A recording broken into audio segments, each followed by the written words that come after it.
warm welcome to our channel. This is Barkha ma'am, your Aptech Guru. So my dear class 9th students जो इस year 8th से 9th में promote हो चुके हैं, तो आज का जो सेशन है वो बहुत धमाकेदार होने वाला है क्योंकि आज हम डिस्कस करने वाले हैं class 9th artificial intelligence book code 417 का कंप्लीट सिलेबस ओवरव्यू।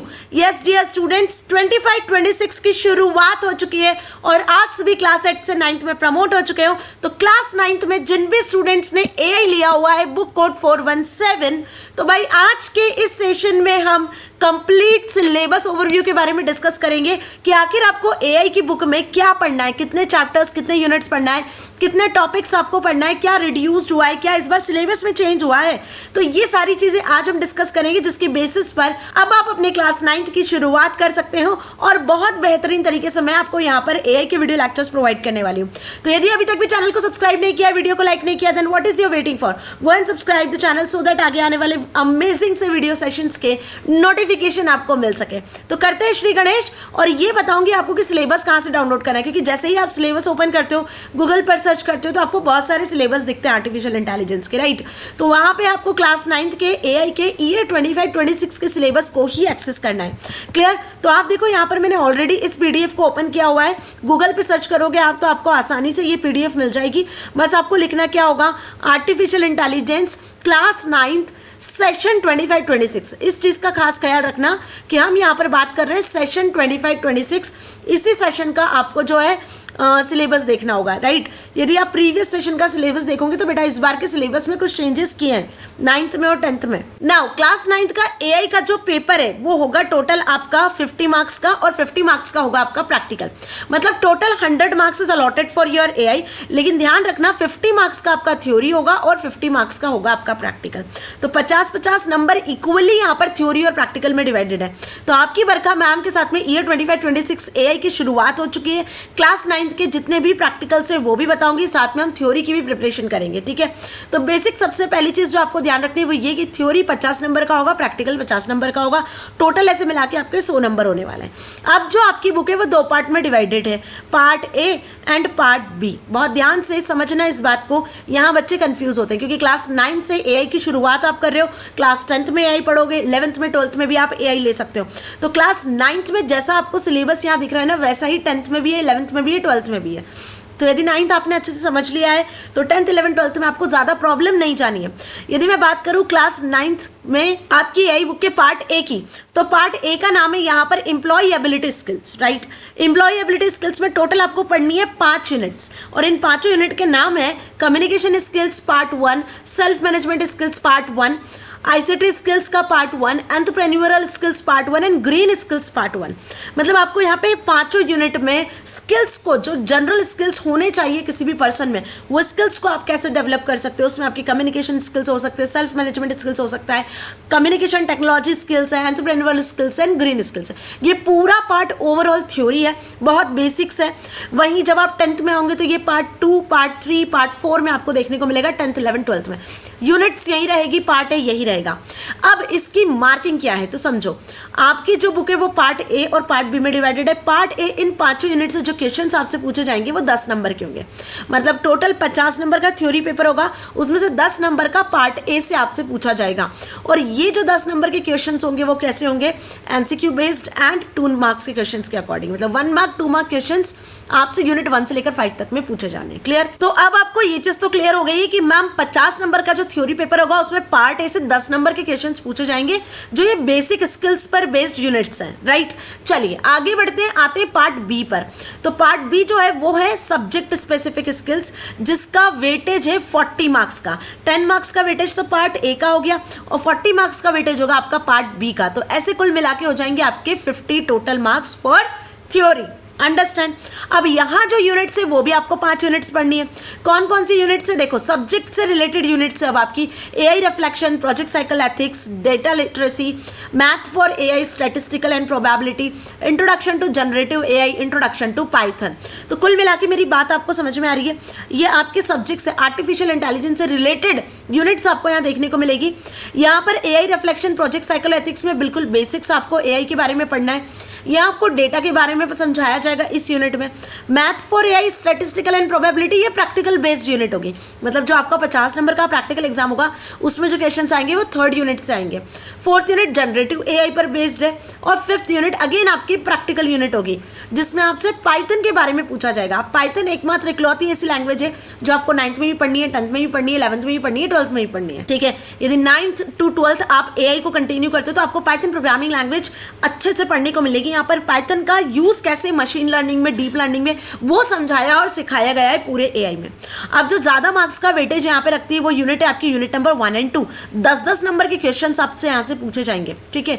वहीं 3rd यूनिट 7 नंबर का वेटेज रखती है, 4th यूनिट 5th नंबर का वेटेज रखती है और 5th यूनिट आपका 8 नंबर का वेटेज रखती है। ऐसे कुल मिला के हो जाते हैं 40 नंबर आपके पूरे 5 यूनिट के। तो होपफुली आपको ये चीज तो क्लियर हो गई है कि आपकी जो एआई की बुक है वो पार्ट ए और पार्ट बी में डिवाइडेड है।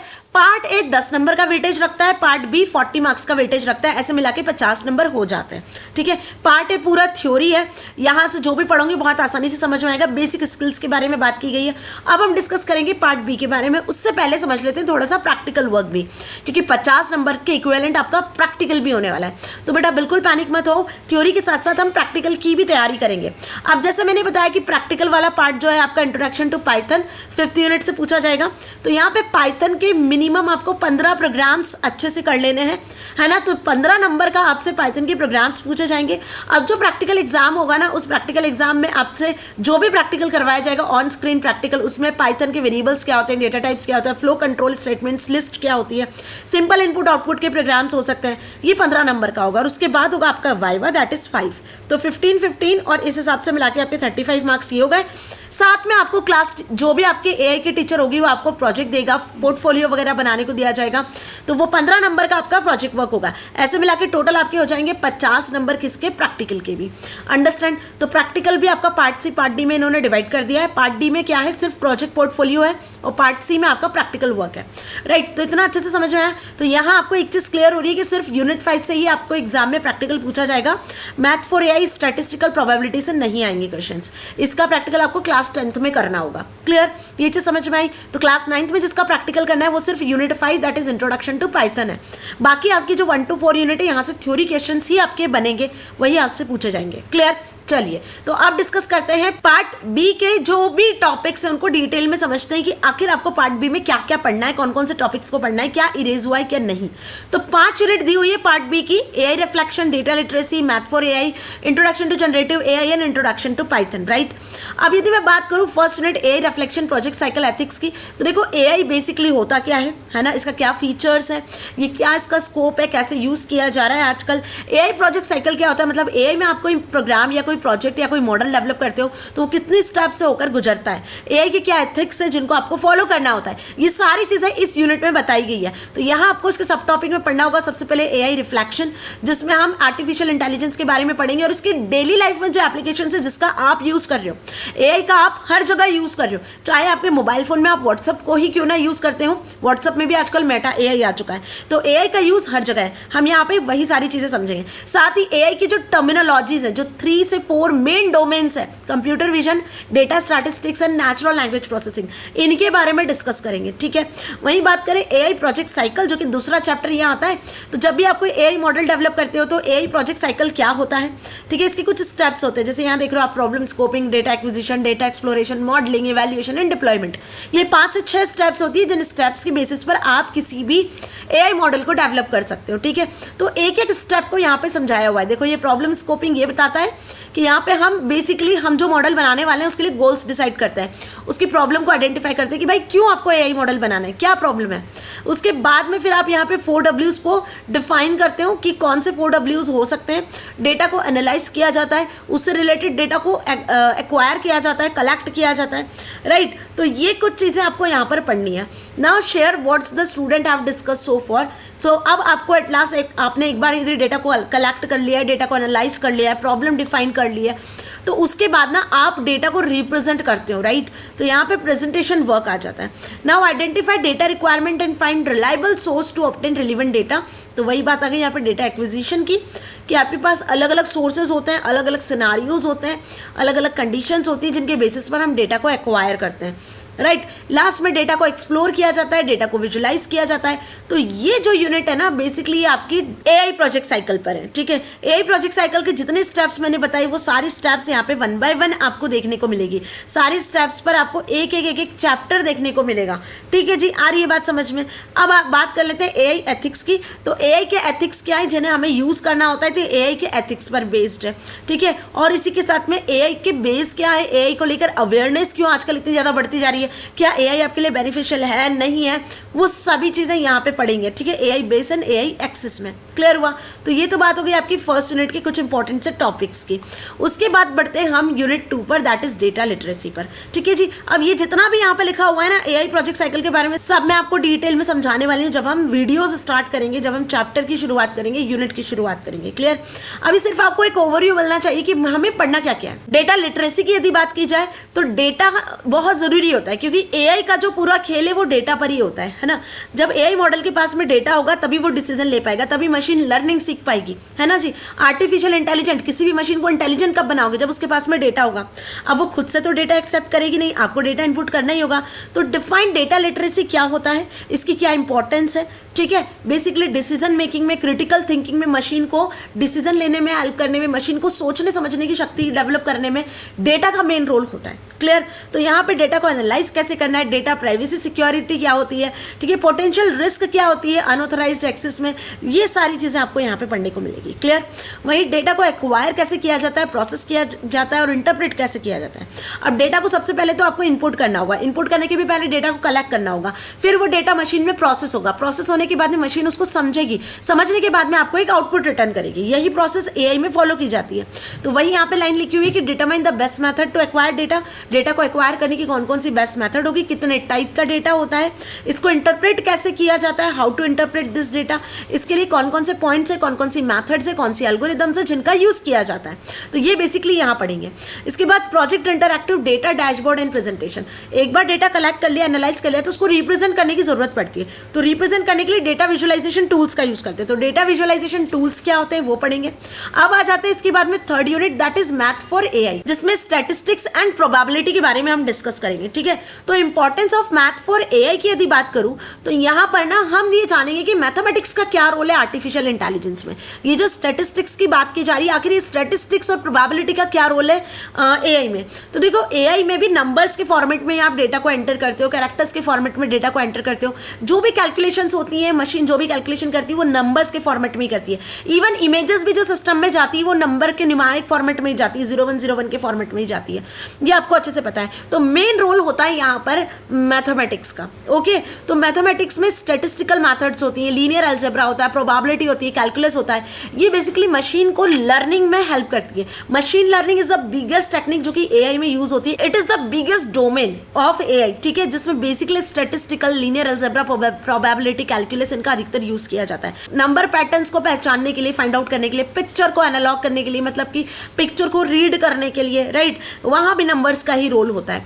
नाउ यदि स्टैटिस्टिक्स की बात करूं तो डेटा को कलेक्टिवली डिसीजन तक पहुंचने के लिए, सपोज 10 यूजर ने कुछ डेटा इनपुट किया तो 10 यूजर के डेटा को सिमेट्रिकल फाइंड आउट करने के लिए, उन 10 यूजर के डेटा के बेसिस पर डिसीजन लेने के लिए, तो एक स्टैटिस्टिकल जो हम रियल लाइफ में जो देखते हैं ना, स्टैटिस्टिक्स का जो यूज देखते हैं वो एक्चुअली एआई मशीन्स में भी होता है। तो स्टैटिस्टिक्स होता क्या है, कहाँ कहाँ इसका यूज किया जा रहा है, डिजास्टर मैनेजमेंट में, स्पोर्ट्स में, डिसीज प्रिडिक्शन में। तो प्रिडिक्शन में बेसिकली स्टैटिस्टिक्स का सबसे ज्यादा यूज किया जाता है। तो जो भी हमारे आसपास रियल लाइफ एप्लीकेशंस हैं, जो सिनारियोज है जहां एआई का यूज किया जा रहा है, उसमें सबसे पहले स्टैटिस्टिक्स ही यूज किया जाता है हमारी डेली लाइफ में, ठीक है। अभी जैसे आपने देखा होगा कि टेस्ला कार है जो ऑटोमेटिक एआई बेस्ड कार है, ठीक है, वो भी तो कुछ डेटा कलेक्ट करती होगी, तभी तो उसके बेसिस पर वो आज इतना ज्यादा पॉपुलर है, राइट। तो उस डेटा का भी एक स्टैटिस्टिकल वैल्यू कैलकुलेट किया गया है, राइट। अब प्रोबेबिलिटी की बात करें तो यहाँ बात होती है संभावनाओं की। तो प्रोबेबिलिटी का मतलब प्रोबेबिलिटी रियल लाइफ में किसी भी चीज की होने की क्या प्रोबेबिलिटी होती है, जो हम ह्यूमन होके सोचते समझते हैं वैसे ही मशीन को भी समझना होता है। तो इसके लिए आपको प्रोबेबिलिटी का कॉन्सेप्ट यहाँ पर पढ़ना होगा, right. Application in real life scenarios, probability का एप्लीकेशन क्या होगा जो रियल लाइफ में हम यूज करें, तो स्पोर्ट्स में, वेदर फोरकास्ट में, ट्रैफिक एस्टिमेशन वगैरह में, ट्रैफिक एस्टिमेशन में भी प्रोबेबिलिटी का यूज किया जाता है, राइट। तो हमारी लाइफ जो है वो संभावनाओं पर ही बेस्ड है ना जी, ये तो हमें अच्छे से पता है। तो हम मशीन को भी क्या करते हैं, प्रोबेबिलिटी सिखाते हैं, राइट, स्टैटिस्टिकल एनालिसिस सिखाते हैं, तो इसीलिए स्टैटिस्टिक्स और प्रोबेबिलिटी आपको पढ़ना जरूरी है।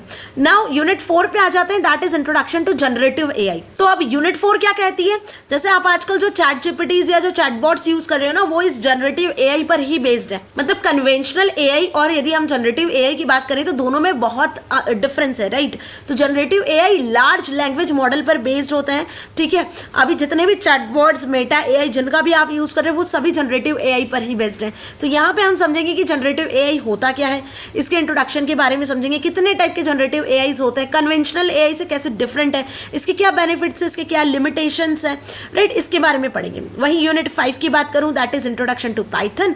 तो यहाँ हम जानेंगे कि पाइथन प्रोग्रामिंग लैंग्वेज की क्या इंपॉर्टेंस है एआई में। पाइथन के बारे में आप स्क्रैच लेवल से यहाँ पर सीख रहे होंगे। पाइथन के थ्योरी पार्ट भी आएगा आपके एग्जाम में और आपसे प्रैक्टिकल पार्ट भी पूछा जाएगा।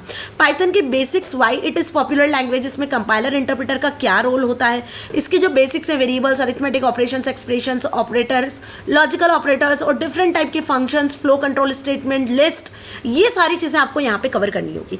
तो होपफुली इतना अच्छे से समझ में आ गया है ना जी। तो ये तो बात हो गई आपके सिलेबस की, पार्ट बी के 5 यूनिट्स की। तो आपको 5 यूनिट में क्या क्या पढ़ना है क्लियर हो गया। बहुत बेसिक वाला पार्ट, मतलब बहुत बेसिक स्क्रैच लेवल से एआई का 9th क्लास का सिलेबस स्टार्ट होगा और सेम सिलेबस आपका 10th में भी फॉलो किया जाएगा, 11th में भी फॉलो किया जाएगा, 12th में भी। तो धीरे धीरे 10th, 11th, 12th में हम एडवांस लेवल पे आएंगे। यहाँ आपको बहुत बेसिक चीजें सिखाई जाएगी 9th में एआई में, और आपको इस सारे टॉपिक्स को मैं यहाँ कवर करवाने वाली हूँ। बेस्ट बुक्स क्या होगी जहाँ से आप एआई की पढ़ाई कर सकते हो, वो सब मैंने ऑलरेडी आपको बता दिया है। डिस्क्रिप्शन में लिंक है जहाँ से आप एआई की बेस्ट बुक्स को देख सकते हो, क्योंकि हर एक स्कूल में ना अलग अलग बुक चलती है बेटा एआई की। आपके स्कूल में हो सकता है डिफरेंट चल रही हो, किसी और स्टूडेंट के स्कूल में डिफरेंट बुक चल रही है। तो एआई की जो भी बुक चलती हो, बस आपको फॉलो ही करना है कि ये सिलेबस को फॉलो किया जा रहा हो। हर बुक में आपको ये सिलेबस मिलेगा देखने को। तो 5 यूनिट अच्छे से समझ में आ गई। अब बात कर ले प्रैक्टिकल की। तो देखो प्रैक्टिकल में कुछ प्रैक्टिकल प्रोग्राम्स आपको यहाँ दिए हुए हैं, ठीक है। स्क्वायर प्रिंट करवाना है नंबर 7 का, 15 से 20 के नंबर्स का टोटल करवाना है, ठीक है। 5 की टेबल प्रिंट करवानी है। तो ऐसे कुछ बेसिक से प्रोग्राम्स हैं जो कि पाइथन प्रोग्रामिंग में हम सीखेंगे, समझेंगे। उसके बाद कुछ इनपुट बेसिस पर प्रोग्राम्स दिए हुए हैं। क्यूब कैलकुलेट करवाओ, area of parameter, rectangle calculate करवाना है, एवरेज कैलकुलेट करना है, डिस्काउंट निकालना है, इसके लिए प्रोग्राम्स बनाओ। कुछ लिस्ट पर बेस्ड भी यहाँ पर प्रोग्राम्स आपको मिलेंगे, ठीक है। तो इतना अच्छे से क्लियर हो रहा है। और उसी के साथ में इफ और फॉर वाइल लूप के रिगार्डिंग कुछ प्रोग्राम्स मिलेंगे, क्लियर। तो ये कुछ प्रोग्रामिंग पार्ट है, ये कुछ प्रैक्टिकल पार्ट है जो मैं आपको कवर करवा दूंगी। सारे प्रैक्टिकल, सारे प्रोग्राम्स आपको यहाँ पर जितने सिलेबस में दिए हुए हैं सब करवाऊंगी। लेकिन बेटा हम क्लास 9th में हैं, क्लास 9th में इसके अलावा भी टीचर आपको कुछ प्रोग्राम्स दे सकती है। तो जो टीचर आपको स्कूल में करवाएगा, जो आपका एआई टीचर है, जो स्कूल में आपको प्रैक्टिकल वाला पार्ट करवाया जाएगा, that is very very important, क्योंकि वही आपसे एग्जाम में पूछा जाएगा। तो आपके प्रैक्टिकल में 50 नंबर आराम से आप गेन कर सकते हो। बस आपको करना क्या है, टाइम पे प्रोजेक्ट, पोर्टफोलियो और प्रैक्टिकल के जो प्रोग्राम्स वगैरह बनाए जाते हैं, दिए जाते हैं टीचर्स के थ्रू, वो अच्छे से कर लेने हैं। सजेस्टेड प्रोजेक्ट्स भी यहाँ पे दिए हुए हैं। एआई मॉडल बना सकते हो आप, टीचेबल मशीन बना सकते हो, किड्स के लिए मॉडल डिजाइन कर सकते हो, है ना। कुछ रिसर्च या प्रोटोटाइप मॉडल यहाँ पे डिजाइन कर सकते हो, राइट। कुछ सजेस्टेड फील्ड विजिट्स भी दी हुई हैं, पोर्टफोलियो वगैरह आप बना सकते हो। फ्यूचर में एआई का क्या रोल है, फ्यूचर में कैसे एआई यूज किया जाएगा, जो भी स्मार्ट डिवाइसेस है उसमें आप यूज कर सकते हो, है ना जी। तो ये कुछ आपके प्रोजेक्ट और पोर्टफोलियो पर बेस्ड है। तो ये प्रैक्टिकल वाला पार्ट तो जैसा जैसा आपको स्कूल में करवाया जाता है ना, बस वो सारी चीजें कर लो, दैट इज वेरी सफिशिएंट। लेकिन हाँ, मैं सारे प्रोग्राम्स आपको एक बार अपनी तरफ से करवा दूंगी ताकि आपके पास प्रैक्टिकल के लिए भी सफिशिएंट मटेरियल हो। लेकिन हमारा जो मेन फोकस होगा वो होगा हमारा मेन फोकस आपकी थ्योरी पर, क्योंकि मेन जो पार्ट है थ्योरी के वीडियो लेक्चर्स कहीं नहीं मिलते हैं मैम, है ना जी। और वो भी एआई के, आर्टिफिशियल इंटेलिजेंस के, with the latest syllabus year 25-26 के अब आपको मैं वीडियो लेक्चर्स प्रोवाइड करने वाली हूँ, ठीक है जी। तो सिलेबस अच्छे से समझ में आ गया। बेस्ट बुक्स का वीडियो देख लेना। बाकी जो स्टार्टिंग की 5 यूनिट है वो तो बहुत ईजी है, एक बार पढ़ने पर ही आपको समझ में आ जाएगी। बहुत बेसिक स्किल्स के बारे में यहाँ पर बात की गई है, ठीक है। तो 10 नंबर का वेटेज रखता है आपका पार्ट ए और 40 नंबर का वेटेज रखता है आपका पार्ट बी, जिसमें 5 और 5 टोटल 10 यूनिट्स आपको पढ़नी है।